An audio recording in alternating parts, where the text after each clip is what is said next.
اچھا دا بله ډېره ښه مسله ده. دا بدفالې خبره هم کړې وه، خو بیا یې خیر رسول شوی دی.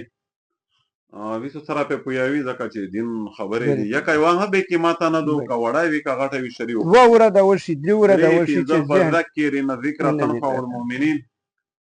یو دا ده چې په دا واړي کې وړکي بچی کله پیدا شي په دا کښې څو غټې غټې خطوې شي. یو خو دا چې اوله وړکی پیدا شي په دغې وړکي پورې نینکې لکوي، ولی خو لوسپي ته ورسره شي. ګاډلی خو زه ډېر توبه طیب یم، خپل تلاولی دی په یوه ورور پسې چې بیا نه په پښې کېږي چې ژوړي په پلونکي څڼی د په پلونکي جاموتک شي سور کې. او بل دا ده چې څلوېښته مریض دو هغې افسر کونډی خو اوه مریض نه وه، څلوېښته مریض ګینګړی هم پې پخولی خو یې دغ سره په غټه نه غټه نقصاني خبره څه دو هته چې مې سوچ وکړي د هغې باندې یقین کول دا چار کول دا ګناه دی، جرم دی، په دا کښې شک نشته دی، شرکي عمل دی.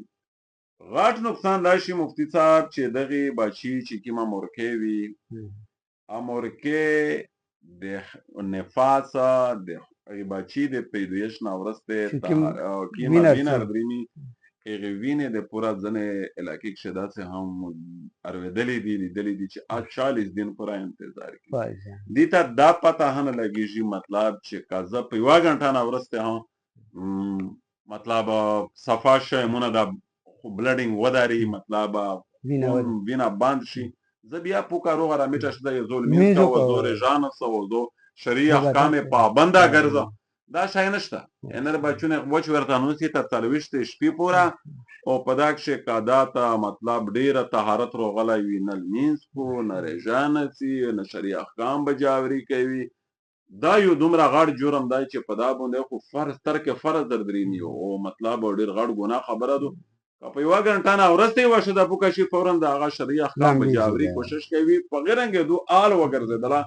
لهذا دا انتظار کول ښه جرم دی. امیزه خدای دا وینو لیله فیله وګرځوي او په داسې ډېر لوی معلومات ها ډېر لویه پویه ها دو او شیم ها بیوستی مفتي صاحب چې هر سړي ته خو نه ګرلڅه ته ورلی شي، نه په هر دو شی خو هغه مسلې حلقه لګولی شي. جامات ته خو ټول خلک در درېمي نه، مدرسه ته ټول خلک در درېمي نه.